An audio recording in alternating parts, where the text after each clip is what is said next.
Hi friends, welcome to my new mini vlog. तो आज blog जगह स्टार्ट करेছি भगवान को पूजा सारी रोषेई जेतु घर हाउसवाइफ माने तो यही काम चली थाए।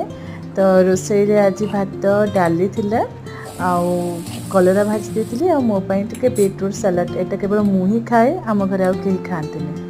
तो खाଇବା लंच सरला परे छुआ पछरे तो दिन सारा दौड़ी दौड़ी संध्यारे संतोष आसी जाइए ना चलो मार्केट जीवा। अरे यार सडन प्लान कले केमती हम, फिर भी मुझे जस्ट टे नॉर्मल एमती तो मेकअप वगैरह मुझे हुए नॉर्मली टे क्रीम मार देती, स्टाइल मारिक लिपस्टिक भी मार देती, टे परफ्यूम पकई देती। तो संतोष चिड़ौले मत तो सेपटे मुझे कहली झील को जल्दी जल्दी रेडी कर। तो बापा झील को चलता खटी मजाक से रेडी होता। मो झील दांत मूषा भाया दांत बाहर कर दी, देखिदेवे आपण मैंने। तापर मार्केट कला मैंने सैंडविच बेसिस किसी खाई नी, सैंडविच खाई देती। झील टे स्वीटकॉर्न खाई घर को आसीगलु विथिन हाफ एन आवर। आसला फ्राइड राइस के लास्ट टाइम ब्लॉग ये देखा नुआ ब्लॉग रे। Bye bye.